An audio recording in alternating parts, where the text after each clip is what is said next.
TruthSeekah and or its affiliates are not responsible for any strange phenomena that may occur during or after listening to this podcast, which may include the following: heightened senses of awareness, psychic abilities, UFO sightings, alien contact, time loss, out-of-body experiences, ringing in the ears, ESP, lucid dreaming, increased synchronicities, astral projection, telepathy, stronger intuition, levitation, miraculous healings, and or remote viewing.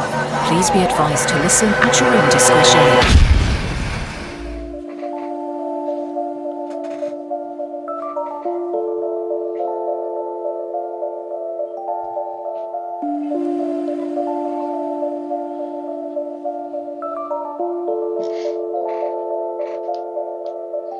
Won't you come and take me away?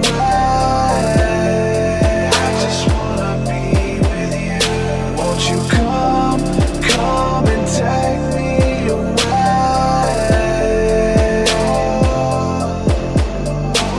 To a place to walk on troubled seas, faith to stand when I don't believe. I just wanna be with you. Won't you come and take me away? I just wanna be with you.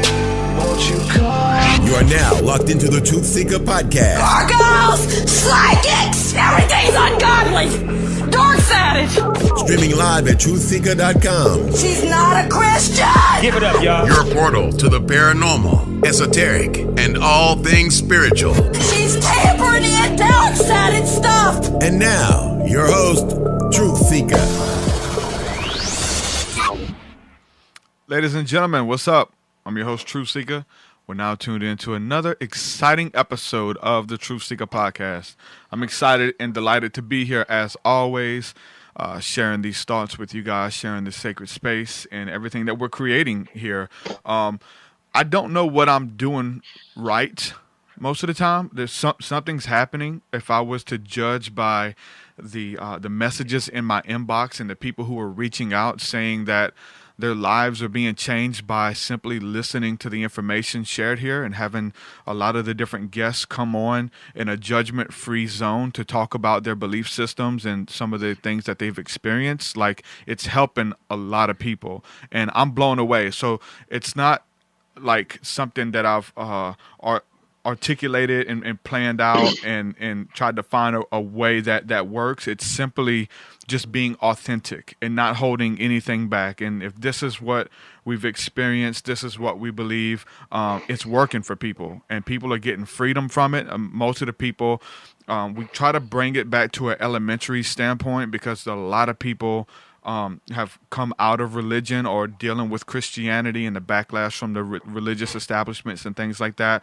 So that's my story. So I relate to those phrases and terms and things, but we know there's so much beauty within the Bible, and there's so much spirituality and metaphysical conversation to be had simply with just the Bible.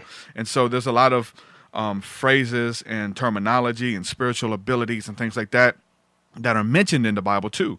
And so it's really cool to see everybody coming together from all walks of life, people who have religion, people who even still go to church, who are tuning in to the show and sending me messages thanking me for sharing the information because they can't talk about it on the platforms that they're on, whether it's a Christian talk show. I've got those guys hitting me up and people who are in the church, but we talk about some of the deeper issues that you won't hear from the pulpit. And whatever we're doing here, it's working.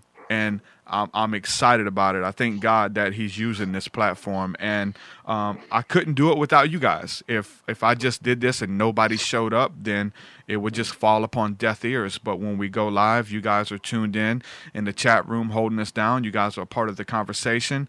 And as far as supporting what I do on the music end and on the podcast end, so many people are supporting on Patreon, and I can't go any further without saying thank you guys from the bottom of my heart.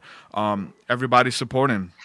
If let's see, I'll go to Patreon right now and give a shout out to a couple of the new supporters we have in just within the last couple days, who some of the new guys. So I'm going to give a quick shout out to Brandon Higgins, Scotty Berry, Brandon Lancaster, Anthony Meza, and Dave Volkner. Man, thank you guys so much. You guys are the newest members on the Patreon community, supporting what I'm doing, what I'm bringing to the table. Like I said, the podcast is free to consume. It's free to listen to, but it's not free to create. So thank you guys for joining ship with me, coming on board to see this thing through. And every life that is being changed, every person that is being impacted by the stories, the testimonies, or just creating a safe haven, you guys share in that. So thank you guys so much. If you want to support and the show and what I'm doing, head on over to patreon.com/TruthSeekah.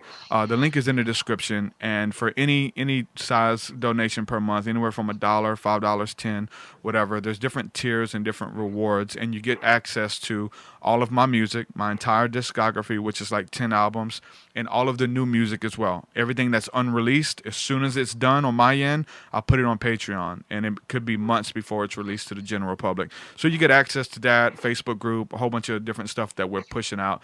Thank you guys from the bottom of my heart for supporting me and my family and what we're bringing to the table.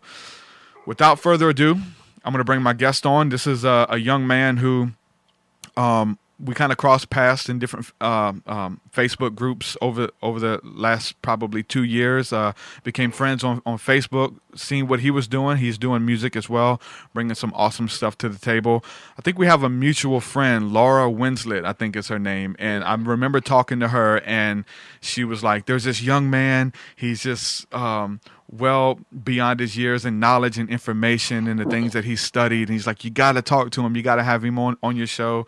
You got to check this guy out. And this was probably 1.5 years, 2 years ago. So finally, I added him on Facebook, checked out his music. We've been friends, shooting messages back and forth, trying to work something out on the music tip. And so with that being said, we're probably going to do some stuff in the near future. But we have Joshua Friedman, a.k.a. Third Eye. What's going on, my brother? Welcome to the show. Hey, how you doing, man? I'm so grateful to be here and be a part of this show. It's really awesome what you're doing and what you're bringing to the table. Yeah, so I'm just glad to be here and share and bring what I have to bring to the table. Definitely. I guess a good place to start the conversation would be just about community, right? So we have all these people who support anything that you share, anything that you bring to the table. People share it and retweet it. Then there's Facebook groups and communities where people just come together. They find that safe haven. Like I said, we have a lot of mutual friends. Talk a little bit about the importance of community, whether it be on Facebook or just in public or whatever. Well, I mean, a huge part of the spiritual awakening and ascension is realizing how one we all are and how connected we all are. And so one of the best things I can use to describe that is the Mayan word in Lakesh, which means it's mine for I am another you. Yep. Or you are my other me. And so we really are all one consciousness, one spirit. We really are one. And as we start to get deeper and deeper within ourselves and the ego starts to diffuse and fade away, we start to realize that really there is no me. There only is you. Really, that's how everything's a reflection and projection of your perception. Because, it's a scientific fact that we see everything upside down, and our brain decodes the image and flips it right side up. So basically, based on your belief systems and your awareness, that's how your brain is going to decode the image. So you're really not seeing with your eyes, you're seeing with your mind, and your mind's eye, your pineal gland, the third eye. It's deep. You're talking about the in Lakesh, I am you, you are me, yes. Which is to me essentially the meaning of the flower of life, right? Mm-hmm. That we're all connected. And I come from the church background. I'm not sure if you do. I know we have yes. a lot of friends who do, but there's this notion of the body of Christ, which is everybody coming together as a collective, forming Jesus on the earth, or being this symbol of love to the nations, right? When we come together, like on our own, we could do some good, but when we come together, we form the body of Christ, and we can impact the nations, man. So talk a little bit about the power that you've seen, like whenever we're able to come together and make stuff happen. Well, yeah, I mean, there's all kinds of statistics on like when people do those huge collective meditations, there's like 1 million people, it drops the crime rate down like 75%. And so it really affects, like if you've ever heard of the 100th monkey theory, it really shows how our consciousness is all connected. And so once a certain amount of people become aware of something, it spreads like a wildfire. And that's actually part of what I'm be talking about with the 144,000. That's actually has a lot to do with what we're talking about right now, and bring up the body of Christ. See, when you look at the word Christ, definition of Christ means the anointed one. And so how you become anointed is by your chakras being open and clear, and you be emotionally stable and mentally and being balanced between the heart and the mind. And so that within that, the universe is able to flow through you. And it's like you get the blessing of the universe. You get the anointing of the universe as your crown chakra opens. Because they also called him the Messiah. And the origin of the word Messiah is Mesa, which is interesting. And because Mesa is actually means crocodile fat. And then there's oil. They used to take the oil from the crocodile fat and anoint the kings in Egypt with it. And so that's where you get, the Messiah from. It's yeah. And then out of the river Nile, man, definitely. When it comes to Christianity, talk a little bit about your background on that, like, because I don't know much of it. I know, like I said, the mutual friends we have been in church or are in church, and there's so many of us who are these people who still have this faith in Christ or this faith in Jesus in the person of what he did, his story, what he brought to the table. But when it's trying to operate in many of these church circles, they want nothing to do with anything outside of their realm of thinking. So talk a little bit about your past, about dealing with the church and coming out of that. Yeah, so I was raised a Christian. Both of my parents were Christians. And we started visiting a place called Redding, California at a young age when I was 3 or 4 years old, where there's a church called Bethel. A lot of people have heard of it. So I kind of grew up going there and visiting there. And when I was about to turn 4 years old, I met a amazing friend there named Jason Westerfield. And he's played a huge role in my life and my awakening. He's a really amazing dude.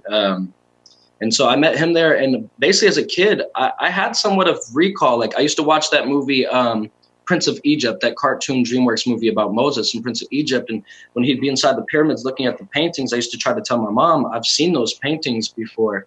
And like I'd been there. And she was like, oh, there's no such thing as past lives. There's no reincarnation, there's heaven, there's this. And so I don't know, I had a lot of recall and a lot of big questions at 3 or 4 years old. I was asking my parents, well, where is heaven? Well, who are the angels? Where did they come from? What did they look like?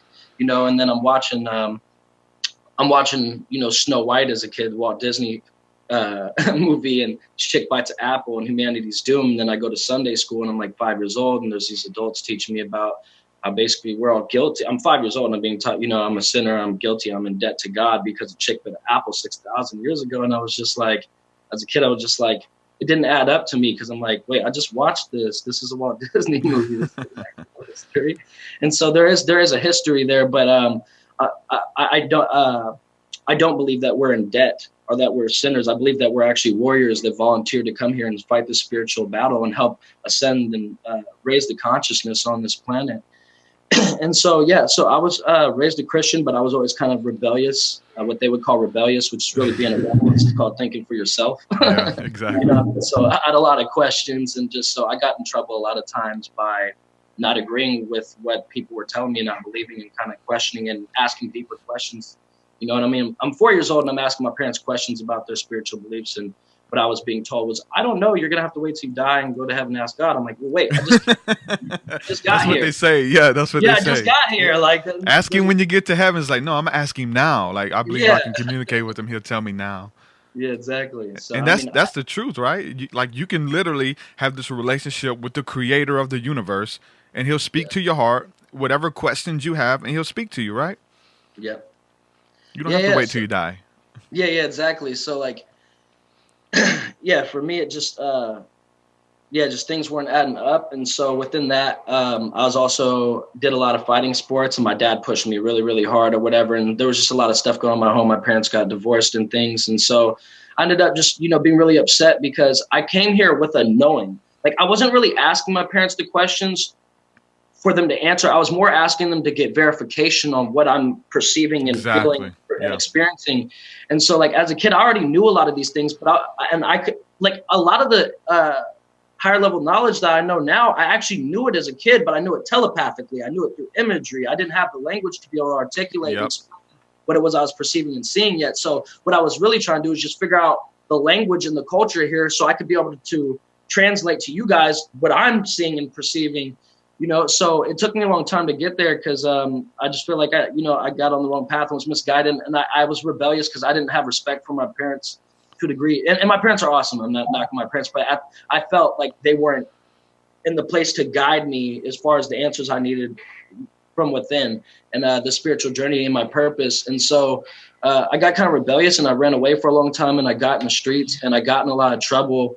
And, you know, in the streets, it's all about breaking laws, which is breaking boxes. It's about not listening, not doing what you're told, doing whatever it is you want to do. So I got in a lot of trouble there, but then I also learned to think for myself there and not care what anyone else thought. And so I just basically, you know, I've been shot. I've been shot by my own friend and went through a lot of things, and I hit rock bottom and at a humbling point where I was like, just realized I was moving way too quick and getting way too caught up in this. And I just like had this humbling moment where it's like, who am I? Like for the first time in my life, I'd always really felt a purpose and knew I was here to do something. But first time in my life, I felt really lost. And a friend of mine, my best friend, had actually started doing like psychedelics a year before. And I thought psychedelics were weird. I was like, just because the way people explain it, they say crazy things that you hallucinate and see pink elephants or whatever. I just like, no way. I was like, that's weird. That's like crackhead stuff. So I was treating my friend like crackhead for like the year. And then when I went through that and hit rock bottom, I was really sitting there. My friend came to me and got more educated on it. He said, look, he was like, it's not like any other drug. It actually just makes you use more of your brain capacity. It activates the pineal gland sent to your brain and opens and it releases the hormone dimethyltryptamine, which you're born with inside of you. I was like, dude, you've been doing too much of stuff. He said, not for real, research it. So I looked it up for about a month and did all the research on the history of LSD and psychedelics and a lot of stuff. And I seen that he wasn't lying. It was serious. And I'd always been intrigued by movies like Lucy and Limitless and like those things where you use more of your brain capacity. And X-Men, just like being on a high. X-Men was a huge one. Yeah. The mutants. Yeah. Yeah. That always super intrigued me. And so I was like, you know what? I did the research. There's nothing bad. There's no kind of health risk from it. Harvard just now proved that it creates new neural cells, new neural pathways, new brain cells. It makes you use more of your brain capacity. And so I was like, okay, I tried it. And so my first time trying it, we were sitting in the house and it kicked in. And then I just started cracking up, dying, laughing, kind of like, yeah. So I just started dying, laughing. I was like, let's go outside. And so we go outside and I looked up the stars. When I looked at the stars, I just started bawling my eyes out.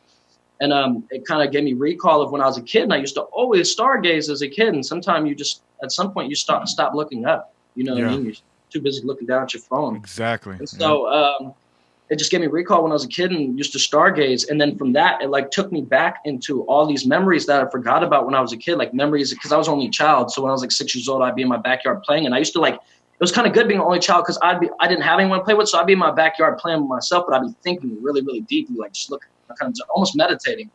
And like even as a kid at 4 years old, I used to remote view for fun. I didn't know that it was an actual thing. Like I used to be sitting on the lawn. And I'd think, can I view what it would look like if I were way up there above my house, above these trees right here? And I could like literally, put myself up there and look around 360 and look back down at my body. And so I didn't even know that I was just doing it for fun, like imagining, didn't even realize what I was doing. But so, so anyway, so I got recall. I was when I was in my backyard and was 6 years old.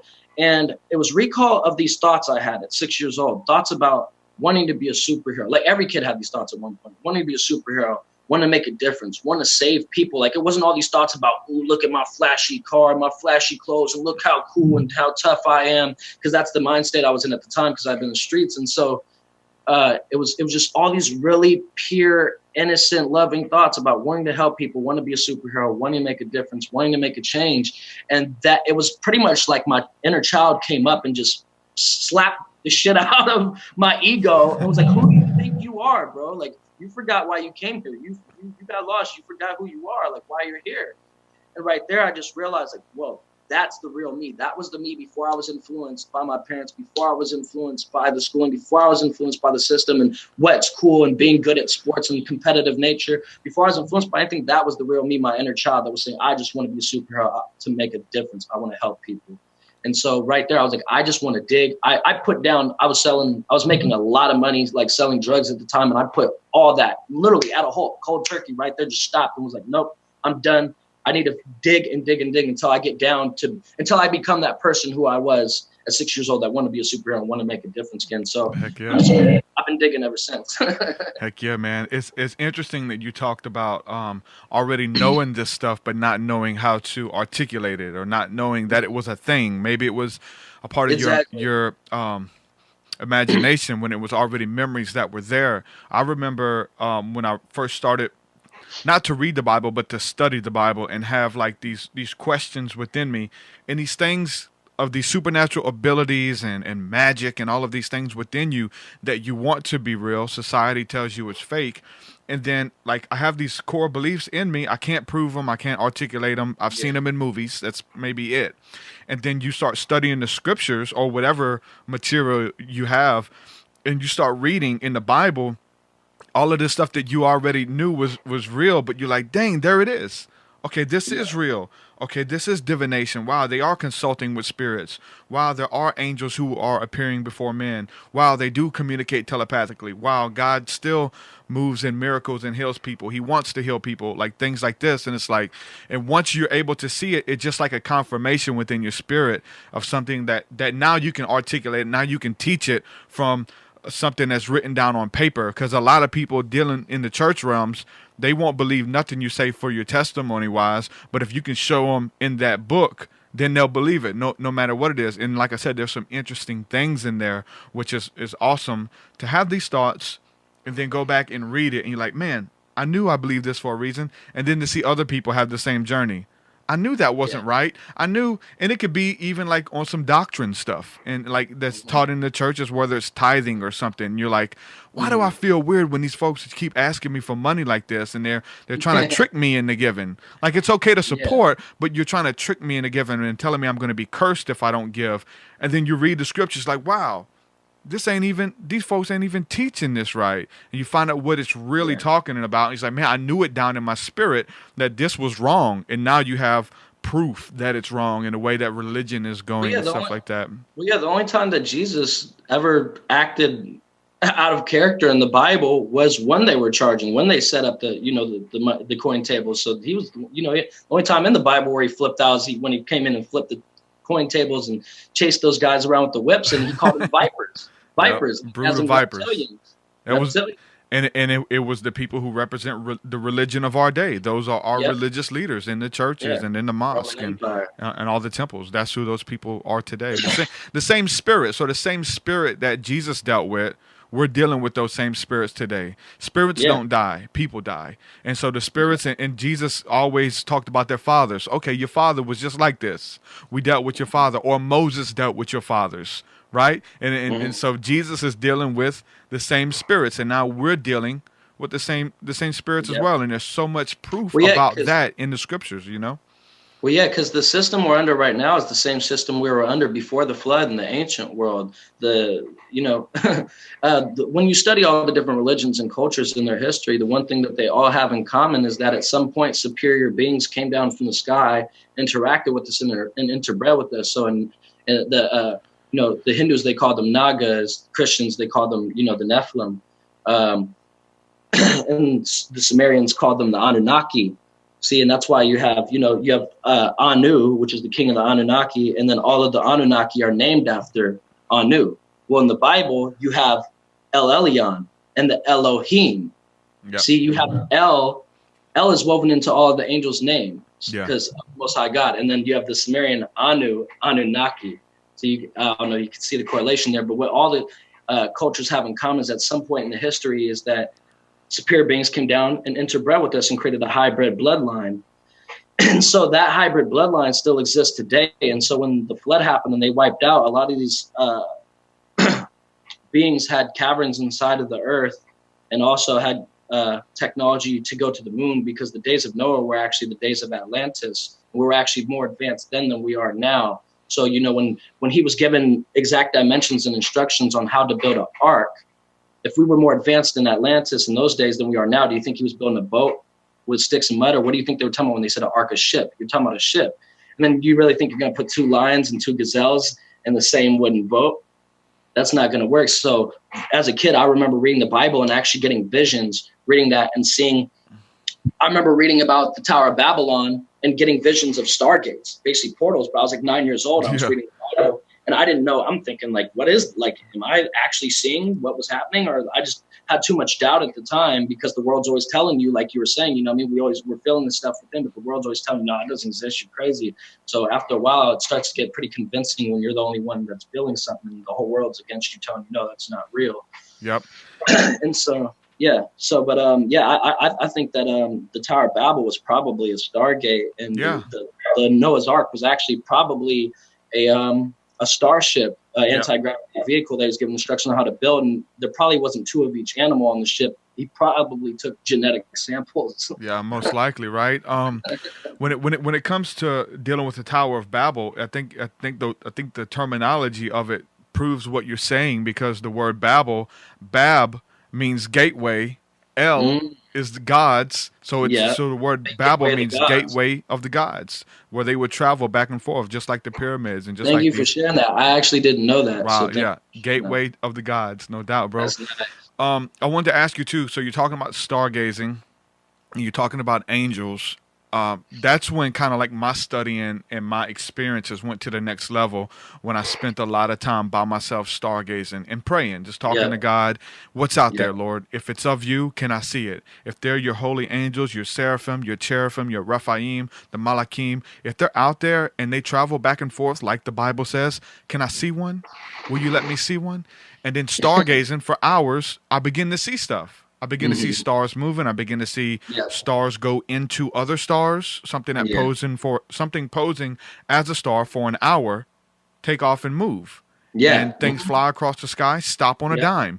All this crazy stuff, man. So I've seen, you know, because I lived in Mount Shasta the last 2 years, but I just moved from there. But I used to, at least once a month, I would drive up to the top. You can drive about 8,000 feet up, and there's a campground up there. And I used to stay out there, just camp and stargaze all night. And I'm talking about, there's nights where I've probably seen over 150 unidentified objects coming in and out, to where I even seen 13 of them in, you know, what's it called? Like the form that, you know, like the Air Force would fly in. What is that called? Form or whatever? Or, and they're flying outside of the Earth's atmosphere. And I've even seen stuff. I've been looking at Mount Shasta and watched us, like, you know, what would look like a star appear, like during the not day? even above the mountain, nighttime, in the middle of the night, stargazing. A ship basically, it looked like a star just appeared in front of the mountain, not above the mountain, but in front of the mountain, just appeared and sat there, and then just started cruising slowly but surely past us. And we're like, no way. And we're watching this thing, watching it now, nowhere, just took off like a shooting star and was gone. You know what I mean? So there's stuff that I've seen stuff fly right through the mountain, fly right through. There's a lot of stuff going on with the mountains now. A lot of people catching stuff on videos of these lights coming out of the mountains or going into them, whether it's people think there's some type of bases in there, but I do find it really weird that those are the places that Jesus went for prayer and meditation. He went either into a mountain to pray, into a cave, or he went on top of a mountain. The same place the Hindus do. When they go to pray and meditate and fast, they go into a cave or on top of a mountain. And it's the same correlation. Something's going on. And when we see Jesus, so Jesus always went away by himself to pray, to seek God, to talk to the Father. He encouraged us to do the same, and his disciples. And so the first time we get to see what happens, it's I think it's Peter, James, and John at the top of Mount of Transfiguration, where they come up there with him and they get to see what he's doing during his prayer time. And he's up there praying, and all of a sudden Moses and Elijah appear in all white. Jesus' appearance changed to all white linen, and he's talking. They're talking to God, and he's there with those who came before him, who are his teachers, his masters. I'm under the notion, because this is the only time we actually got to see what was going on during his prayer time, that this was an everyday occurrence. Like, this is what he did when he went to pray and talk to the Father. And that we could do the same thing. I mean, you have a lot of people who are saying very similar experiences, whether they're meeting with the saints of old or prophets and saints of our day who are passed on. People are going to sabbaticals and staying in hotel rooms, and God's leading them there to pray for a certain period of time, and then a prophet shows up, just appears out of nowhere and talks to them, lets them know they're on the right path and things like that. It's really interesting. Yeah, so I think part of what you're talking about with why, like, all these different prophets in these different cultures, and then a lot of different things always have went to the mountains to go for prayer and meditation. And my understanding on that is, for one, well, a lot of the mountains are the chakras on the planet, connected ley lines, like Mount Shasta is the root chakra. And so, but what mountains are is they're actually the physical manifestation of a peak in frequency and energy, because everything's made of frequency, sine wave, like, scalar waves. And so when you're seeing a mountain, you're actually seeing a physical manifestation of the frequency, the energy peaking in that point. So that's where the energy is highest in that mountain. It's almost just like a pyramid. And so when I was told to move to Mount Shasta by the spirit, well, actually, it was really weird. My friend Jason Westfield, I'm talking about 2 or 3 years back, did a conference in Mount Shasta where he did a DNA activation, and I had all he activated me, and I started having all these like, it was like 1,000 downloads of just images, multidimensional images, just flickering through at once. And I could comprehend every one of them, even though they were flickering through that quick. And so after that, I went back down the mountain where I was living about an hour and a half away. And about 2 months later, I was sleeping, and I literally woke up at 8 in the morning. I just opened my eyes, and I heard Mount Shasta. And I tapped on my girl, woke my girl up, and I said, "Hey, we're supposed to go to Mount Shasta right now." And she's like, "What?" And she had never been to Mount Shasta. So I was like, "All right, well, let's go." So we got my son ready and her ready, and we drove up to Mount Shasta. And right when we're hitting Densmere, which is about right when you're coming into Mount Shasta, it's about like 10 minutes before you actually come into Shasta, I started getting downloads. I started getting a vision of myself as a baby in my mother's womb, and my mother's heartbeat. And they say that the mother's heartbeat, like the sound of it, the pulse, the vibration of it, soothes the baby. Mm-hmm. And so I was shown that was a metaphor for Mount Shasta. That basically I was going through a spiritual rebirth, and that Mount Shasta was like this spiritual womb for me, and its vibration was actually soothing for me and helping me recalibrate and basically be tuned to a higher vibration. And so we kept going, and I came into Mount Shasta, and the whole time I was there, I seen all kinds of just like significant stuff from my childhood, from when I was 4 or 5 years old. Like I went into this cool pizza place, and they had a Joe Young and our Joe Montana and Jerry Rice's jersey up there, which, like, my dad is from San Francisco. My whole family's from San Francisco. My mom used to actually be Jerry Rice's children's daycare teacher and stuff like that. So like that was, I don't know, just Joe Montana and Jerry Rice, a big significant part of my childhood. So it was just significant. It was just all this inner child stuff coming out when I was in Mount Shasta. And but before we left that day, I looked at my girl and I told her, "We're moving here. We have to move here." Okay, that I think that brings up a great point. There's many people who are having these different encounters and spiritual encounters in realms like that, and they're trying to move forward.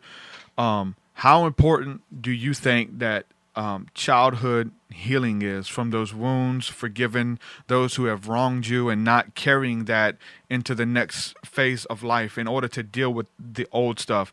I've seen major breakthrough, not just becoming a Christian or going to church and getting healing that way, but of going back and actually forgiving the people, whether it's in the dream state, the trance state, forgiving them, reliving it, and speaking healing, and seeing God go back and heal all those old wounds and stuff. How important is that, man, moving forward? So I'm really happy that you brought this up, because this is actually part of what I wanted to talk about today and share with. I kind of wanted to share how I perceive that, and like what my technique is from cutting off those anchors that are holding you back from being more present and being more in the now, enjoying life. And so basically, our body is third dimensional. Our consciousness is fifth dimensional and beyond. And so this whole time we've actually been time travelers. This body may be stuck in physical time, but our consciousness, which, I believe what we're calling spirit, is just pure consciousness. And so our consciousness is non-linear. Our consciousness can jump back and forth through in and out of time. And so our eyes are cameras and our DNA is the film. And it's now scientifically proven that our cells have cellular memory. So we have all of our ancestors' memories in our DNA, because water is actually a liquid crystal. And crystals are basically transdimensional film. They record light. And so our eyes are cameras and our DNA is the film. So our DNA has all our ancestors' memories recorded in it, and all of our memories recorded within it. And so when you talk about timelines, I'll share it this way. This is part of how I came across this revelation. On the solar eclipse that happened in August, this last August, I was meditating on the beach, and I just laid out and meditated. And after about an hour, I felt to just sit up, and I was done meditating. And as soon as I sat up, I looked over, and right next to me, a snail had left its shell right there on the shore, like right where the water was coming up, right next to me. Left it right next to me. It wasn't there when I started meditating.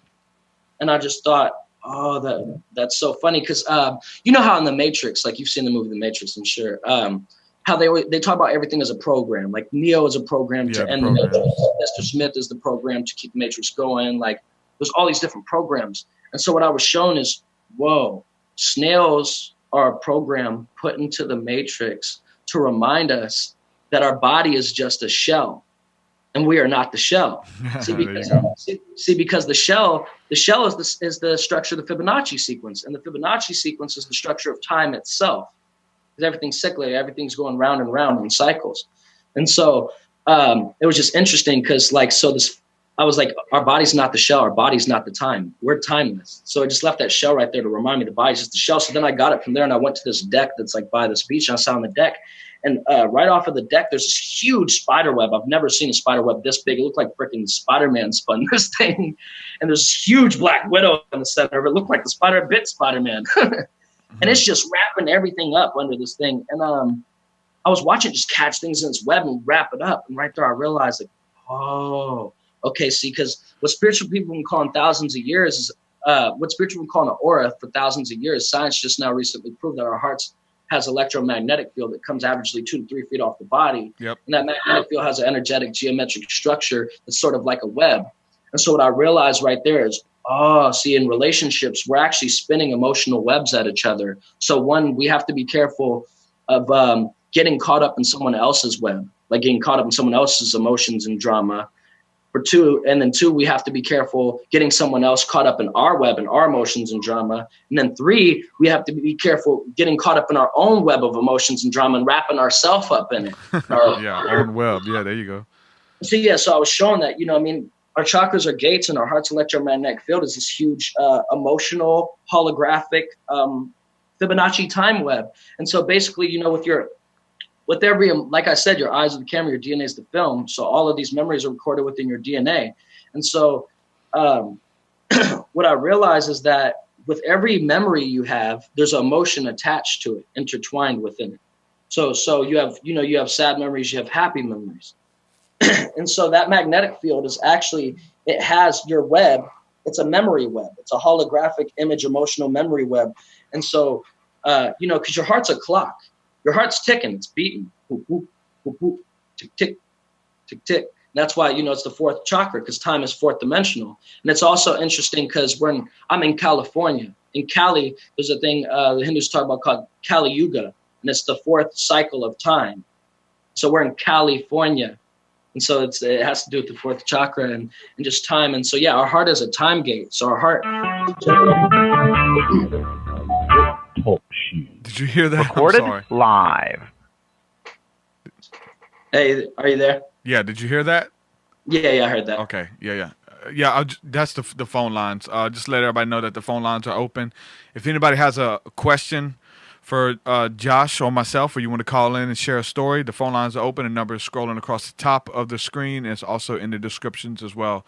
Okay, so you mentioned the Fibonacci sequence. Talk a little bit about it, because like exactly explaining what it is, because I think some people, they have no idea what it is.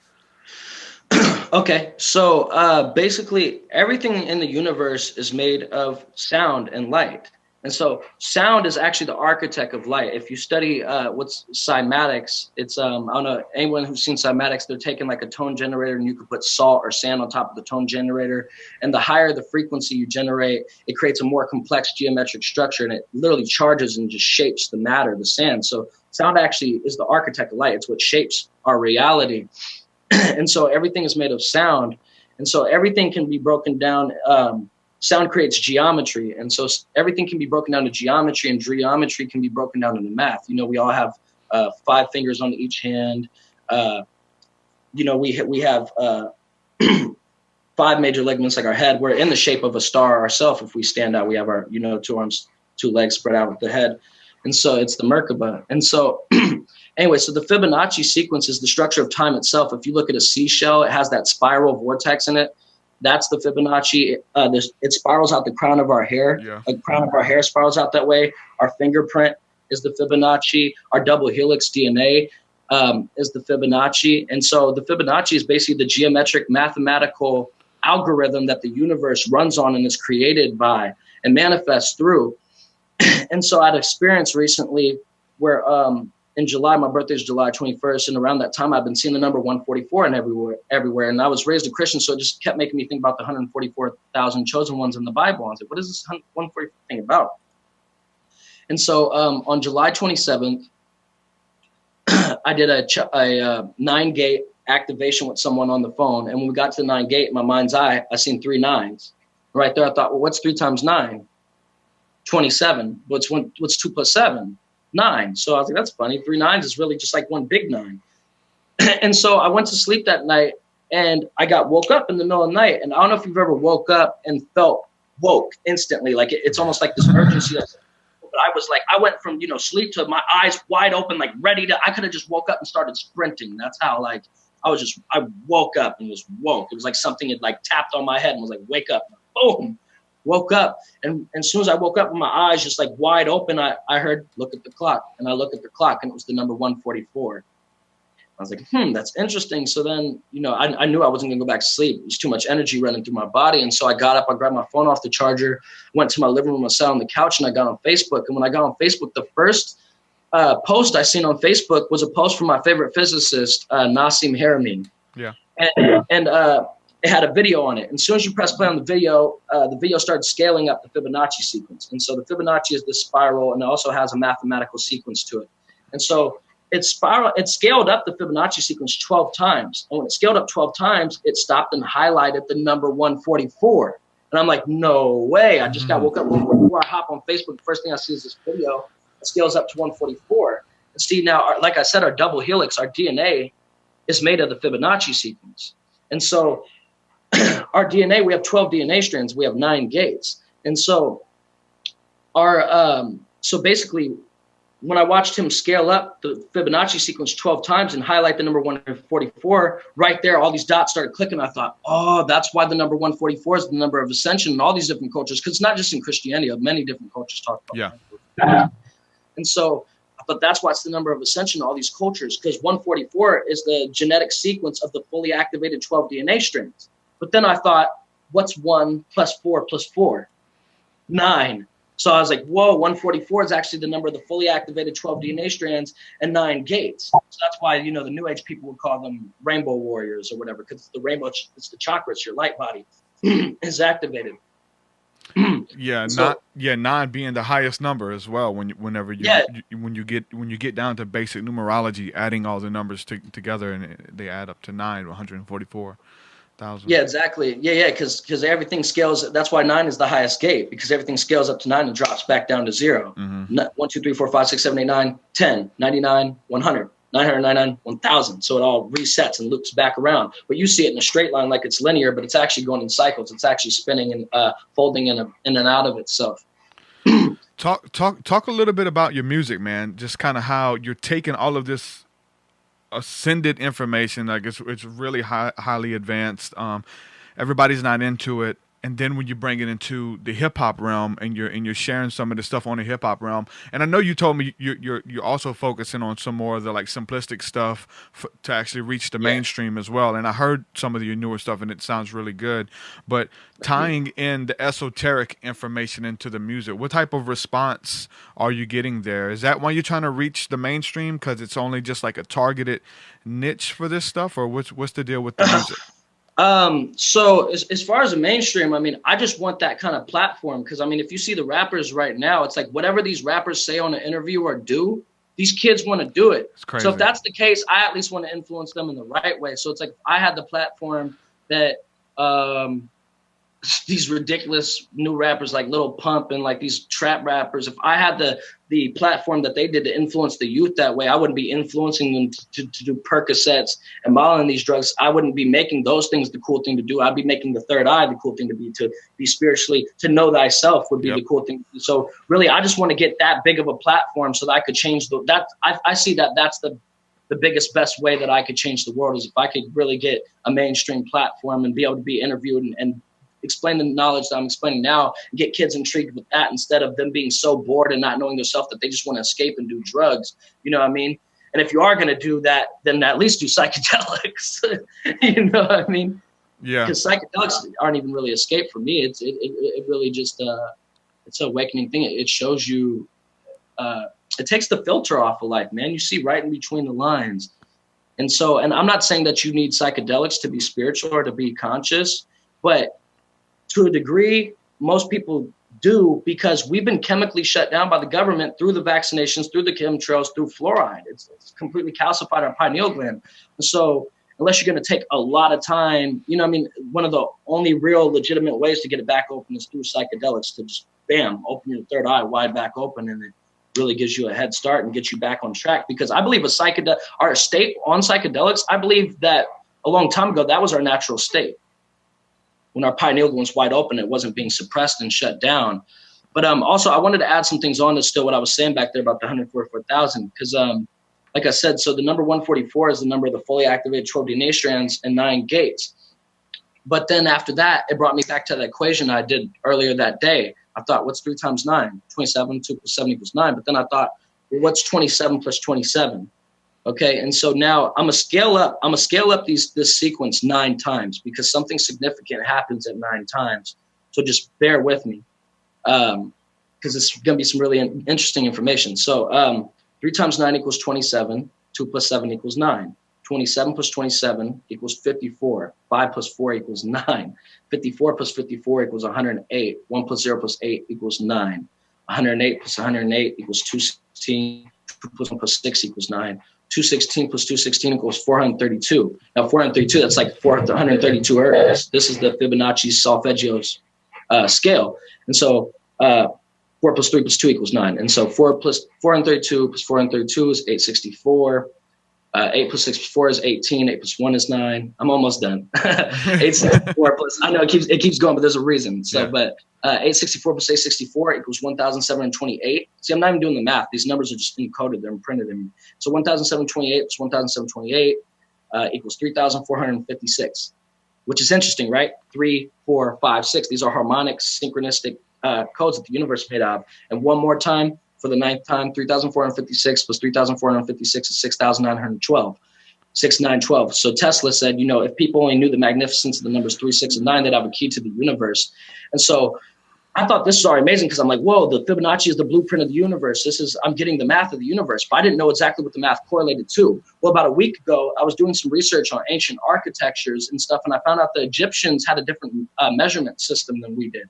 And so the Egyptian miles are actually different than the English mile. And so in Egyptian miles, the radius of the moon is 108. Remember, the second sequence I just did in the Fibonacci sequence was 54 plus 54 equals 108. So the moon's radius in Egyptian miles is 108. Now, the sun's radius in Egyptian miles is 864. Remember, 864 was, I think, the 5th or 6th sequence I did. 432 plus 432 equals 864. And now 864 plus 864 equals 1,728, right? Well, I found out that that's the left and right hemisphere of the Earth are 1,728 Egyptian miles each, making a total of 3,456. And from the North Pole to the South Pole is 6,912 Egyptian miles. So what I was actually downloading was not just the Fibonacci sequence, but was the exact dimensions and measurements and length and width of the sun, the moon, and the Earth. The key is math, man. Yeah. I've got friends who are really big into a lot of esoteric study and sharing. And I guess I can say his name, Danny Wilton. I've had him on the show. He's obsessed with pi, right? Okay. Whenever when you're dealing with math and the equation, and they say that's the secret of the Freemasons is pi. Mm-hmm. And so they just get obsessed with math and having all these numbers and trying to figure it out. Where do you think that fits in with synchronicity when seeing all like I guess in your opinion, what is it? Is it the universe letting you know that you're on the right path? Is everything just adding up and you're starting to see like you know, the cat, which is the glitch in the matrix. They keep seeing the same thing over and over again. Is I'm pretty sure it's similar to the glitch in the matrix, but I always take it as just the universe letting you know that you're on the right path. Keep following, because sometimes I know everybody always tells you to focus on the information that comes through when you see synchronicity, but that's not always the key. You know what I'm saying? It's something a little bit deeper. Maybe the angels are wanting to contact with you. So maybe then spend it in meditation or close your eyes and see what comes through then, right? Yeah. So synchronicity is the key to everything. Like, that's what it's all about. It's all about synchronicity. And so, because synchronicity is all about harmony and oneness. And so basically, from my understanding, is the moon is artificial. It was portaled into our solar system a long time ago, has been placed there. And basically everything is wheels within wheels. We base time off of how the earth orbits the sun goes around the galaxy, and the galaxy goes around the universe. And so everything's going round and round. And so if you want to jam up the clock, right, like the inside of a clock is all wheel within wheels, you got to jam something in between the wheels to keep it, stuck in place, keep it stuck in time. And so I believe the moon was that thing that was jammed in between the wheels, because we used to only be harmonic and tuned to the sun. And within that, we were in our organic, harmonic, natural timeline that was abundant and synchronized.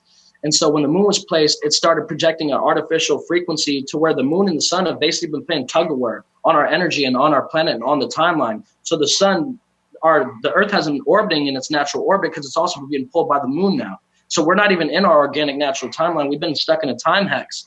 And so the Gregorian calendar, which is originally the Sumerian calendar, the Gregorian calendar is the calendar we're using right now that was created by Pope Gregory in the 1500s.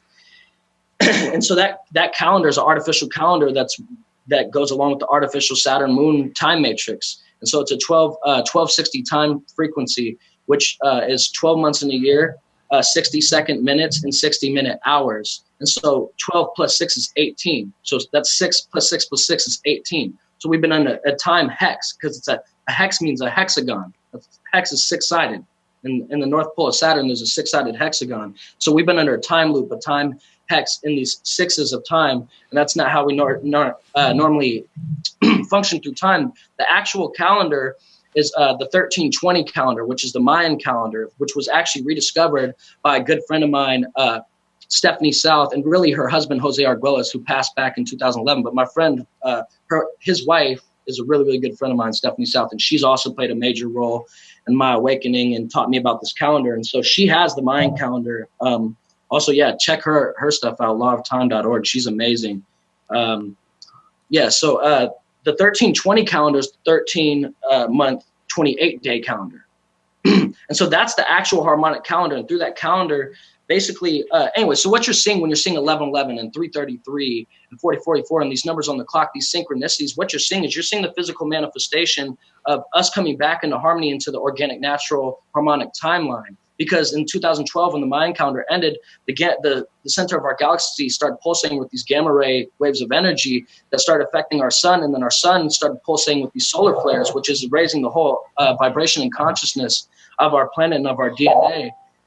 And so what you're seeing is now we're becoming back in tune with the sun, which is bringing us back into the harmonic natural timeline. That's why you're starting to see all these synchronicities, 1111, 333, because we've been stuck in linear time. We've been stuck in a time hex. But what these numbers actually do, what these synchronicities actually do, is they're portals to get you out of the loop. Because if you pay attention closely enough, if you've been seeing 1111 all the time, what happens is if I see 1111 right now, if you pay attention closely in your mind's eye, is when I see 1111 right now, it triggers me to think and jump back into the memory of, oh, that's crazy because I seen it yesterday. And then I jump back in the memory where I seen 11 yesterday. And it jumps back into, oh, I seen that the day before. And oh, a week before that. And a month before that. And a year before that.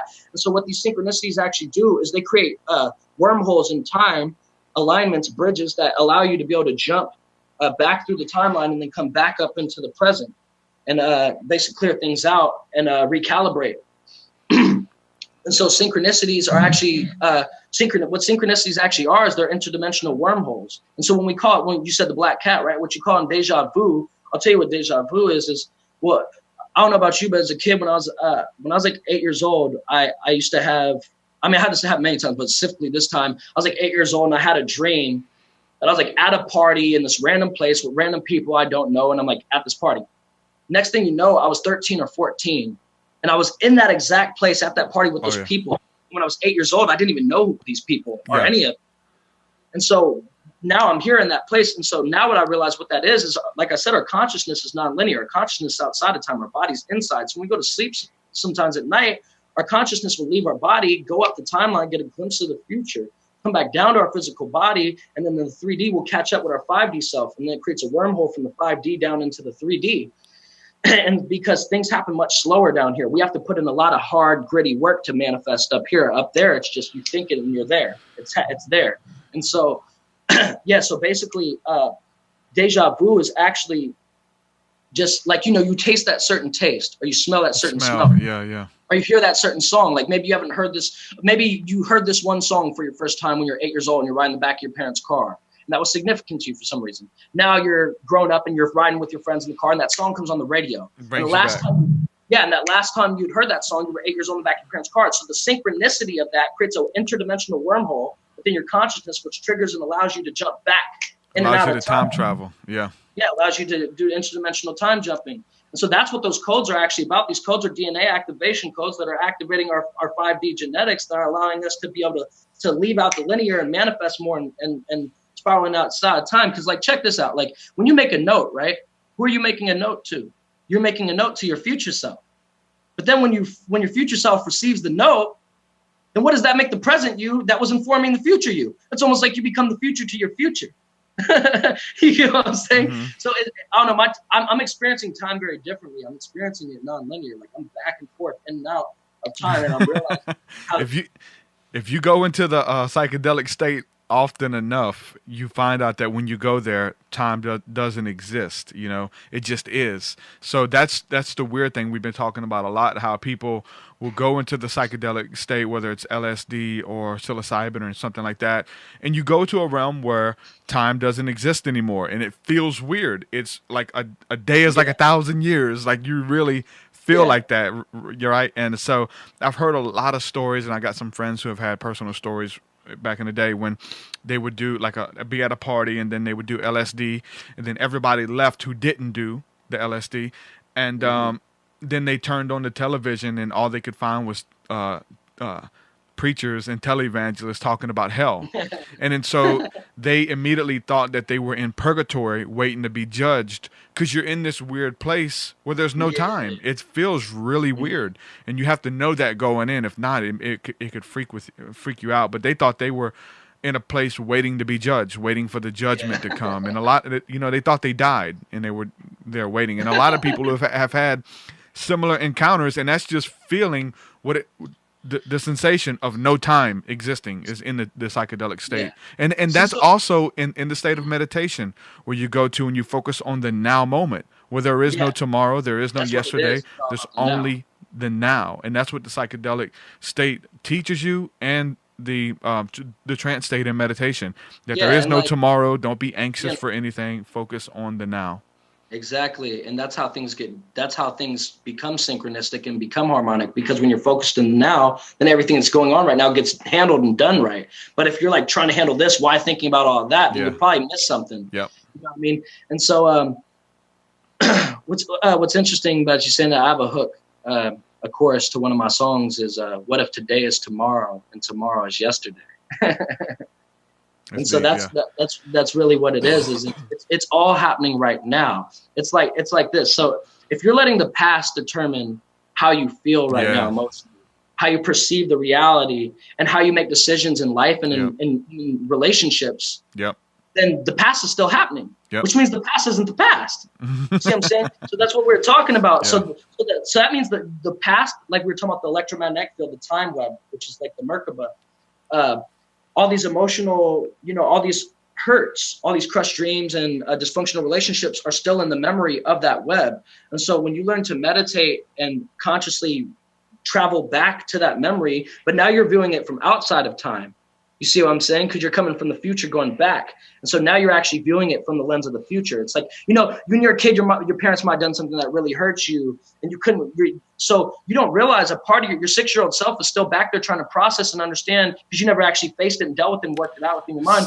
There's a part of you that's still back there thinking, how could they do this to me? Exactly. Why would they do this? Science is even proving that now. So science is backing that. It's not just a spiritual theory. Science is saying that you kind of stay stuck where trauma happened to you, and they're looking at Trump saying Trump is stuck at like 14 years old. Right, he's still stuck there of something that happened to him where he got beat up or bullied or whatever the case was, or maybe couldn't get women in school. So now he's just overindulging and he's like just speaking whatever comes to his head and stuff like that. So it's really weird that science is now backing up most of the stuff that the ancient philosophies science is were starting teaching. To prove all of this stuff because what science is going to find out and what spirituality is pretty much already found out. Yeah. What science is going to find out is that what we've been calling spirituality this whole time is just metaphysics. It's all metaphysics. And so, and about Trump, you know, I'll be honest. I would, first off, I'll take him over Hillary any day. but second off, I would rather have a rich asshole jackass that's upfront about it. Yeah. Then some chick that will smile in your face on the cameras and eat your children behind the scenes. Yeah. So, like, you know what I mean? Like, Trump might be a freaking rich asshole and he just doesn't know how not to be a rich asshole. But I can appreciate that more than this snake-ass chick trying to act like she's the savior and she's eating your children behind freaking closed doors, all this pedophile stuff. And so I don't understand it because Trump comes out and makes himself look like a jackass, but there's actually things behind the scenes that he's doing right now that's going on with the medias and showing people that's going directly head first against the cabal, like trying to expose and take down these pedophile rings. The cabal could go down, the leak could go down for Pizzagate and all the stuff that's being exposed, because what they're going to find out is it's not just a pedophile ring, it's a human sacrifice ring, and the Queen Elizabeth is in it, the Pope's in it, they're all a part of it. And so Trump, I don't know why he like, I wish he could just learn how to, like, he needs a filter for sure. He needs a filter, but like, I would rather him, like, what I'm saying is at least he's being upfront. He's a jackass and you know he's a jackass. This other chick is trying to act like she's not, and she'll literally eat your fucking kids behind closed doors. So politics, anyway, man. Yeah. Yeah. Enough with that. No, but, I mean, you know what I'm saying? Poly means many. Ticks are blood-sucking insects. So that's definitely what we get there. Yeah. It's so crazy, man. There's some of the stuff that has been put here to divide. And I think politics and the Trump-Hillary thing is definitely split people. I got in trouble because, like, early on I would post funny stuff about Trump that I seen. Like, if it was a funny meme, I would just share it. It wasn't like maliciously. I just thought it was funny. Yeah. And so I'd share the meme. And so people thought I was a Hillary supporter just because I thought the Trump memes were funny. You know what I'm saying? But then I'd share some stuff on her. But I noticed that people are at different stages of their awakening. And you can't just crap on the things they hold dear. You kind of gotta woo them in to, you know what I'm saying, to where they're supposed to be. You got to be patient with people. And, like, it was easy to turn, you know what I'm saying, turn away the right wing people who think Trump is, like, sent by God to get America back in touch with Jesus. Like, they think that that's his mission, is to make America great again. But to them that means America returning to God, which I don't think that has anything to do with Trump in his mind. You know, he just shows up. It's funny watching Trump go to those prayer meetings where Paula White and Franklin Graham and everybody pray for him, and he's just like, he's awkward. He's looking around at people. They'll touch his arm. He'll look at them. It's insane. He's like holding the Bible upside down, and they ask him his favorite scriptures, and he just makes it up and stuff, and he's making up books that are not even in the Bible and stuff. It has its form of entertainment for me. The one that tripped me out. I don't want to keep going too far on this. Yeah. But the thing that definitely tripped me out would almost seem like some MK. I don't know if either I don't know if he was reading like the teleprompter and they messed up and that's why that happened, or if it was like some weird MK Ultra type stuff. But when he said, something about Milena wishing she could be here and she was standing right next to him, I was like, what just happened? Wow. Yeah. Did you see that the video when he's like, she wishes she could be here? So. He was standing right next to him. I need to look that one up.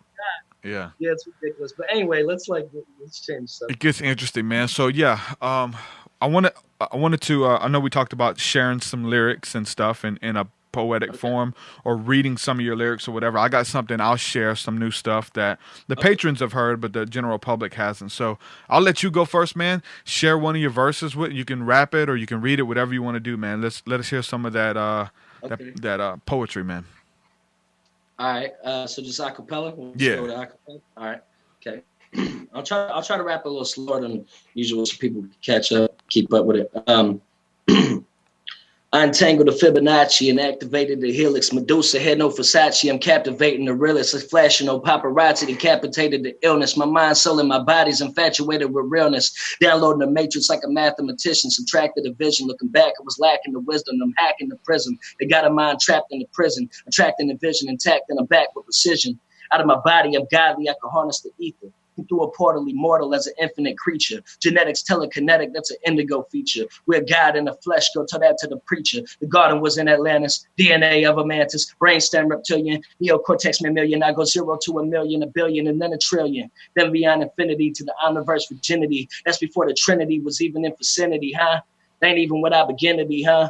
Read between the lines, time to wake up. See the world, be the world without no makeup, without the government and all the ish they make up. Now I'm free to be me, not who they make us. I'm so educated, levitating while meditating, my feels devastating, regulating the reservations for the federation, no preservation, no revelation, cosmic elevation, no implications of infiltration.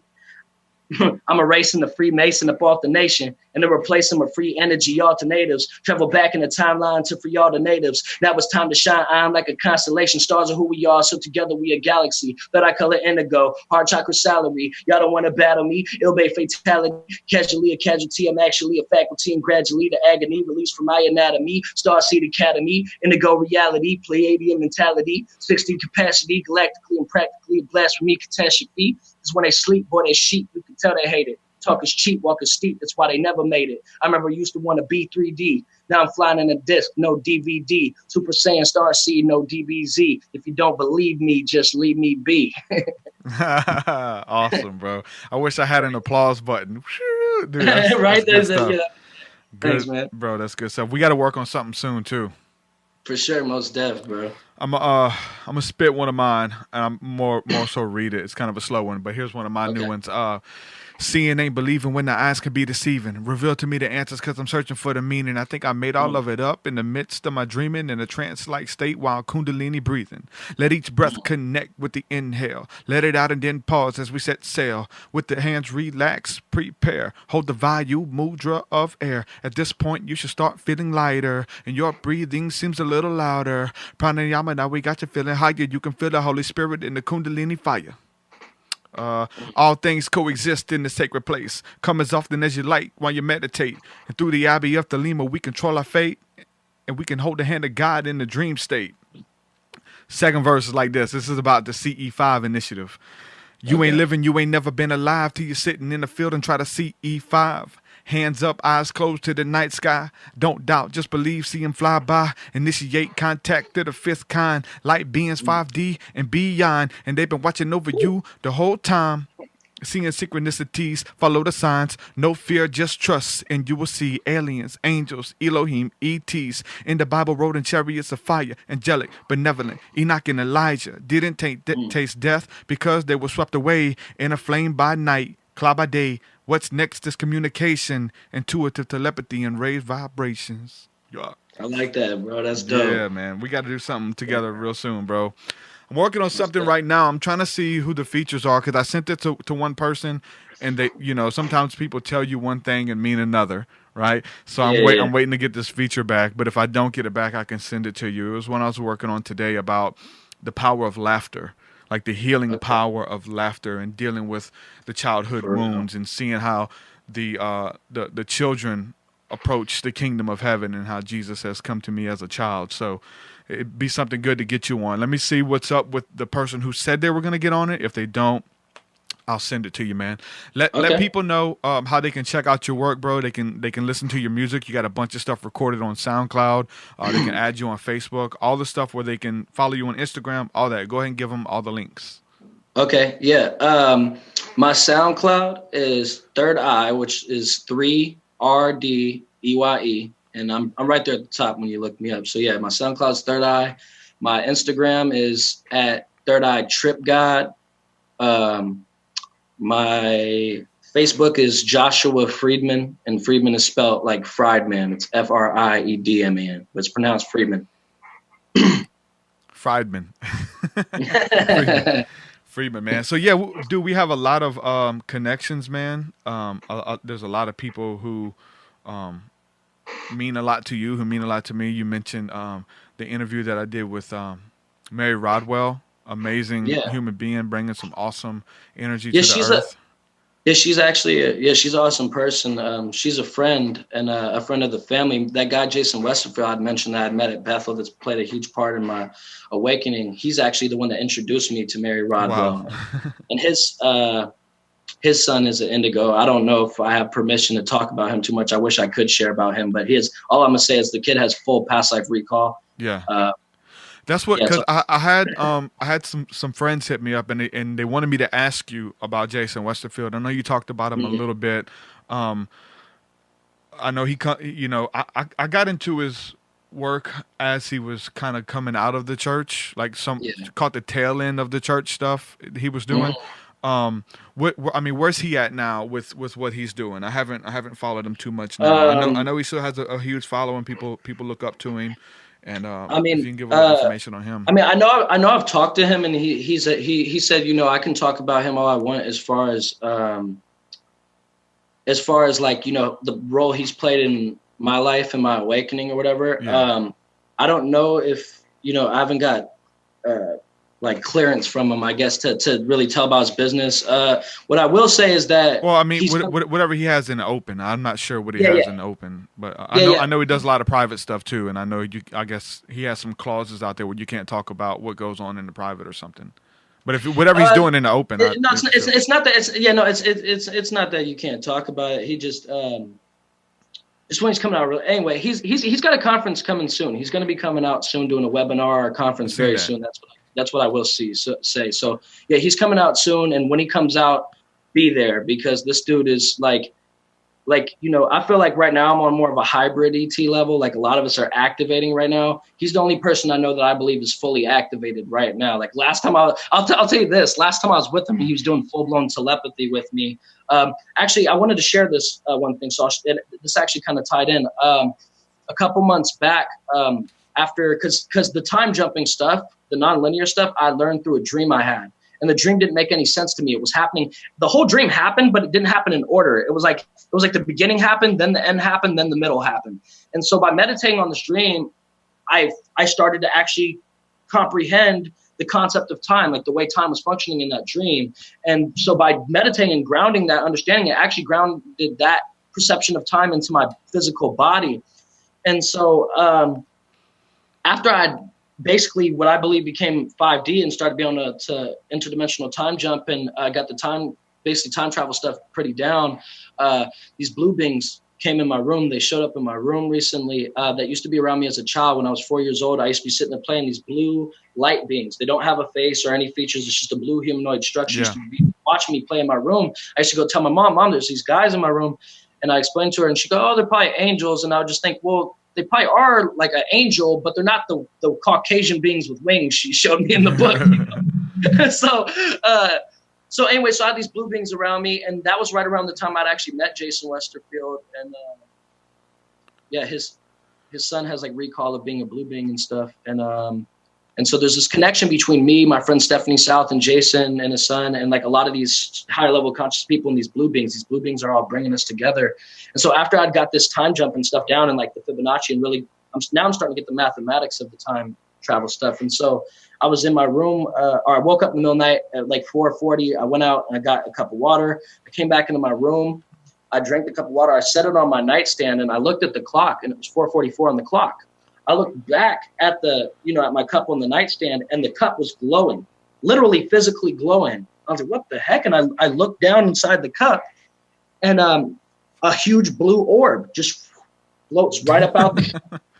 And it was right here in my face, and then it flew like through my wall, came back through the wall again, flew up to the ceiling, like the corner of the ceiling, and split into 3 orbs. These 3 orbs started just doing circles all around my room, and they kept splitting up into more and more orbs. Next thing you know, there's over a dozen orbs flying around my room. These blue orbs. Wow. And I've met with Corey Good. Yeah. And I've watched this stuff about the blue orbs. So then I started kind of trying to telepathically like interface with them and tell them like, hey, I ain't scared. Come pick me up. Like expand and pick me and take me up. Let's go. Like I was ready. And so I stood there next to my bed. And when I said that, one of the orbs came over my head, like where your, not where your crown chakra would be, but where your like eighth or ninth gate would be. And just stood there spinning. But I was so exhausted because I was woke up in the middle of the night, 4 a.m. So I stood there for about a minute and nothing happened. It just stood there and spin there. So I got impatient and I was exhausted. So I lay down on my bed. I was like, I'm going to just lay down on my back and watch these things fly around the room. So I'm enjoying myself watching these things fly around the room. And next thing you know, all these orbs that are spread out all over the room compress into the center of my room, into a little tiny like orb. And then it just started expanding, expands into this huge orb in the middle of my room that'd be the size of like a, you know, one of those big beach balls or whatever. Yeah. Like a but even bigger than that, like twice the size of that or something, like expanded. And when it did that, I sat up. My eyes got big. I sat up and leaned in, like, what is happening right now? Like, it looked like a portal was opening in my room. And right as I sat up, the freaking thing, boom, shot at me and like knocked me back. Literally knocked me back, and it shapeshifted from an orb into a humanoid blue light structure. And it's like looking me right in my face like this. And I'm trying to look it in its face, but it had no face. It doesn't have any features. It's the blue light beam. And so it kind of freaked me out a little bit. Yeah, I was like, are you scared? Do you like, because I know a lot of times when you start having these encounters, whether it's with the UFOs or the beings approaching you, sometimes like because of watching movies and stuff like that, we get scared. We don't know whether we're being attacked by some other entity or something that was, you know what I'm saying, benevolent. Well, I was super excited. Didn't have any like bad vibes. Wasn't scared at all until it shot at me so quick like it did. And then the thing's shapeshifted and looked in my, you know what I mean? It's face to face with me like this, leaning over me. And I was like, whoa, like that caught me off guard. And next thing you know, 5 blue beings phased all around my bed, surrounding my bed. My wife and kids were in the bed with me asleep, and like they're surrounding my bed. And I kind of freaked out on them and cussed them out and told them get the fuck out because I was having this good time. They killed my vibes when it shot at me because it scared me. But I think it was a test because it's like if I couldn't handle the thing shooting at me, I definitely probably couldn't handle getting picked up yet. You know what I mean? I know, right? So I think it was some kind of test. But anyway, so after that, Jason Westerfield came to stay at my house with me just for a couple of days or whatever, and me and him just hung out. And him and my dad came out to hang out with him too. And so me and my dad were all sitting at this table. And him and my dad were going back and forth having this conversation for like 20 minutes. And I was really antsy because I wanted to tell Jason about this experience. Yeah. And so I'm just holding on my heart like a kid, like really antsy, like, oh, blue beings. I want to tell him about the experience with the blue beings. And in mid-conversation, he just stops. He was talking to my dad, mid-conversation, he stops talking, and he just looks over at me and goes, about those blue beings. Yeah. Straight picking up on it telepathic, and I just like, apparently you know, I don't have to tell you. Yeah. And then I had another out-of-body experience. He was taught me and him were driving. We went and seen Ghost in the Shell together. It was is that worth seeing? I haven't watched it. Oh, it's good. Is there some stuff in it? I know it's based off the anime. Oh yeah, it's good. And so we're on our way to see Ghost in the Shell, and he starts dropping all this information on me. And as he's dropping the information, I don't know what he was saying, but I know I wasn't even hearing him. I was like triggered to jump back into this out-of-body experience I had where I was brought up onto a huge ship, like a huge mothership, and was given a tour around the ship where there was this being that looked like, I'm not saying it was Jesus, but there was this being that was in a white robe, sandals, had bright blue eyes and long brown hair, and was giving me a tour around this advanced mothership where there was these blue beings which look like Octurians, but I don't know if they're Octurians. They almost look like Octurian cyborgs. Huh. Like they look like they were operating these holographic computers that came out came out of the ship. And so like, anyway, I was brought up onto the ship when I was in my sleep, and it was like I went to sleep in this body and then started waking up in this other body where I was already in the middle of this tour. So this being is like giving me, and I'm just like mind blown. I'm not even listening to anything he's saying or paying attention to the tour he's giving me. I'm like looking around at the computers on the wall, and these holograms coming out the walls, and like looking around at this thing. And then I look up, and there's like this, the ceiling is almost like a glass bowl. The ceiling is like a glass fish bowl, and there's these gold and blue and purple and all these like hundreds of spirits flying around in this bowl thing. And I don't know, it's kind of weird. So I was sitting here thinking, what the hell is that? You know what I mean? And that being that looked like Jesus had picked up on my thoughts, and he knew what I was thinking. He said, oh, you want to know what that is? He said, that's a reincarnation, or that's an incarnation chamber. Those beings are getting ready to incarnate on the earth. It's like star seeds to make a difference. And some of the spirits stood out to me, and he knew which ones did. And he started telling me stuff about their purpose in their life. And then after that, my focus came down to him. But I didn't trust this dude. I'll be honest. I didn't trust this guy. I didn't trust the bull, these spirits flying around the bull. I didn't trust it. And so I look back down at him, and the being starts telling me all this stuff about Saturn and the history of Saturn, the war that's going on. There are these bases that are in the moons and like all this detailed information. And I got so excited being told this information that I woke up. And when I woke up, I was like, shoot, I need to, wake up and write this down before I forget, write down the details we told me about Saturn and those beings and everything. But then I thought, well, maybe if I lay back down, I'll go back to sleep and go back into it and we'll finish our conversation. I went back to sleep. That didn't happen. I just woke up a couple hours later and had like half the recall I had on the details before. But it was just really weird because we were on the way and he's talking to me about something about Arcturus. And as he was talking to me about that I was inside of that experience again. And then out of nowhere, he started talking about Jesus and Arcturian cyborgs as I was in that experience. And I was like, I don't know why, but I'm remembering this out of my experience I had right now. Where I seen it, and he said, "I know. That's why I'm telling you what I'm telling you." And so, anyway, he's like my big brother. I love him. He's amazing. He's coming out soon.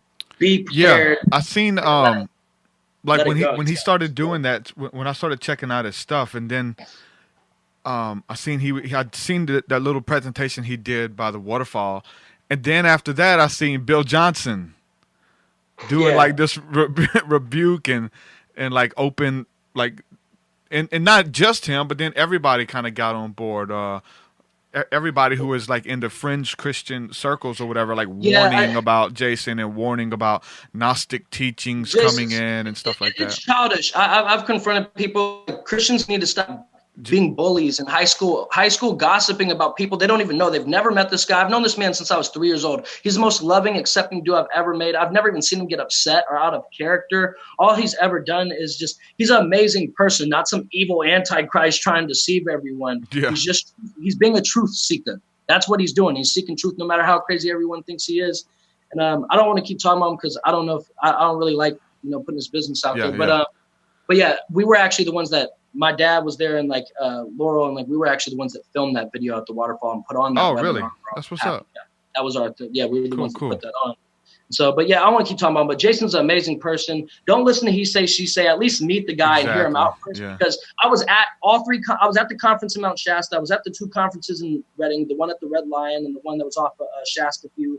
And I was there in person at the webinar that we did back in, I think, last November or the November before that. I can't even keep track of time these days. Yeah. But I was at all of them, and Bill Johnson, nor Justin Abraham, nor any of those people were at any of the conferences. Yeah, none of these people were at any of the conferences. None of them actually heard any of what Jason said for themselves. They just had spies there and were listening to he say, she say. And it's like, you can't send sheep to spy on a shepherd. You know what I mean? There you go. I don't know. Anyway, I want to keep talking about him, but yeah, Jason's an amazing person. No doubt. Yeah. People are curious, man. I had people asking me to ask you that because they on your Facebook and see you talk about Jason and stuff. So they were like messaging me in the chat wanting me to ask you about Jason him. and his family are awesome. He's like my brother. I've known him since I was 3 years old. He's prayed for me before because I used to compete in karate and boxing. He's prayed for me for all of my biggest competitions. Every time I won, like his family has just played a huge part in my life and my awakening. And he's probably the most amazing person I've ever met. Honestly, this dude, hey. he's bringing the new paradigm. And so when he comes out, make sure you're there because he's gonna let off. He's gonna shake the grid. He's gonna shake the consciousness. Are you gonna be doing some stuff with him too? Are you looking to do lectures and stuff like that in the future? Well, are you focusing on the music? No. There's some things right now that I'm not sure. Like we're supposed to be putting on a conference with him right now, but I'm not, there's some things that we're still working out or whatever. But if this conference goes through that we're trying to set up right now, I'm actually supposed to be speaking there too. That's what's up. Yeah, I seen that. I seen the event page or whatever. So that's what I was asking too. So. Okay. Yeah. So that's going to be going on. And if that goes through, if everything goes smooth, then I'm going to be speaking there too. And Laura Eisenhower, I think, is supposed to go as well. Mm-hmm. Yep. I've seen that. Awesome stuff, bro. Man, dude, thanks for coming on, hanging out with me, man. Yeah, thank you for having me, man. Gotta... I had a great time, and I have tons more information to share. I know, right? Just keep going and going and going. I could go all day. Yeah, man. Well, yeah, we'll take some of the information and put it in the song too, bro, because I definitely want to work with you on that. I got a new project about to come out, so brother. Okay, yeah. Anytime you come to California, dude. I've never been up there. I've never been to any of the conferences. I've never been anywhere, bro. Just in the South. I mean, I haven't. I need to go to those places. Like, if I'm in the field and I do a podcast and I do music, I got to go to some of those conferences, man. I got to start getting out, doing that stuff. Most def, bro. Most def. So yeah, we'll definitely link up, man, because I definitely want to make it to Shasta. I want to make it to Mount Adams. You know, all those places, bro. Definitely. All right, brother. So, thank you for having me, man. I'm grateful to be here and share this information in this divine time, and yeah. All right, brother. We'll do it again soon. Joshua Friedman, everybody. Thank you. Shalom, brother. Peace. Peace. Talk soon. All right. Okay. Joshua Friedman, ladies and gentlemen. Another good show. Lot of information to digest, and I think he did justice, man. He puts out a lot of new. It's so funny. I'm reading the comments now. People say I had to replay it to watch all the way through. Oh yeah, there's a bunch of info, so you definitely gotta go back and watch the whole thing to kind of understand what's being said. And some of the stuff is kind of new to a lot of people as well. Like, they've never heard about it, so that's why we wanted to talk about the Fibonacci sequence and some of that stuff. And it's funny too, because like Tool actually used the Fibonacci sequence in their song Lateralis, and it's so basically it's a sequence of numbers where every number repeats it. The two numbers preceding the third add up to the third, and it just keeps multiplying. And so if it was a shape, it's the shape of a spiral or a seashell, or the shape of in your ear, the spiral, or the crown of your head, and a head of lettuce. And it's throughout all creation that geometric pattern. So it's a powerful pattern when it comes to dealing with sacred geometry and things like that. So yeah, make sure you guys look that stuff up, get some more information on it. So with that, man, I thank everybody for hanging out with me, everybody in the chat room who holds us down live, everybody listening on the podcast. And if you're watching this on YouTube, make sure you click the link in the description and subscribe to the podcast on iTunes or Android, whatever you listen to podcast on. And if you don't, click the Android one there, and it'll show you some apps that you can download to check out the podcast, so you'll never miss an episode. Dealing with some of this information that we're talking about, YouTube has gotten to the place where they're like demonetizing everything, and even taking down channels and suspending content and stuff like that. So I've already had my channel suspended. For reasons unknown. They don't even tell you. They just pull it and you lose everything. So I've been trying to back everything up. YouTube is really squirrely. So I will say, go and subscribe on the podcasting end, Android or iTunes, whatever you use. Make sure you do that. So another huge shout out to everybody who's supporting me on Patreon. If you want to do that at any level of giving, head on over to patreon.com/TruthSeekah. That allows me to do what I'm doing now full time. That's the music, the teachings, and the podcast. It enables me. So anything helps. Like, I would rather you consume that way versus buying my album or anything. Just sign up. If you was to buy an album, just sign up for $1 a month and stuff. So that's like the perfect way to support independent artists, man. It really helps a lot. So thank you from the bottom of my heart to everybody doing it. Patreon.com/TruthSeekah. A bunch of new music that I'm working on. It's being uploaded over there. Just uploaded 2 new songs. About to upload another one. And you get access to all that stuff. You get to download it. So shout out to everybody in the chat room. I named some of these names. Brett Stacy, what's up, my brother? Christy, how you doing? Earth, Air, Fire, Water. Tina, Juby, what's up, Juby? Jose, Ginger from Tennessee. Ginger says, yo, I just finished watching the Santos Bonacci Flat Earth podcast, and when I finished, I noticed you were live. What a nice surprise. Still walking in my healing. Ginger from Tennessee, no doubt. Praise God. Michael Rogerson, what's up, brother? Joanna, John Doe, Headwaters Catering, what up? Freedom Gower, Chanel, what's up? So thank you guys. Hold me down when I go live. It's awesome. With that, I'm going to say peace and shalom. If you want to support, make sure you do that. If you can't support financially, I know everybody's situation is different. Some people can't afford $1 a month. I know, you know what I'm saying? The way the bank accounts are set up, all that stuff. But if you want to support, you can share what we're doing, share this episode out, share anything that I put out. But if you want to support too, you can head on over to audibletrial.com/TruthSeekah. Support me there. They are supporting us. They're pretty much affiliates. If you sign up for a free Audible trial, they support the show. So head on over there and download a free audiobook, and there's a bunch of books that I recommend. You can check those out. My eye is doing some crazy stuff right now. It's like pulsating. It's kind of weird. I don't know what's going on. Wow. Thank you guys for hanging out with me. audibletrial.com/TruthSeekah, and download your free book. You need a recommendation? The Final Quest by Rick Joyner. You already read that one? The Alchemist by Paulo Coelho. You already read that one? There's a bunch more. There's a bunch more we can get into, but yeah, start with those two, and then get back with me. Peace and shalom, everybody. Love y'all. Your way so much higher than mine, so much higher than mine, so much deeper than mine, so much deeper than mine. Well, that does it for this episode, folks. To hear more episodes of the TruthSeekah podcast, head over to TruthSeekah.com. And if you're wanting to support the show and get rewards, go to our Patreon page at patreon.com/TruthSeekah.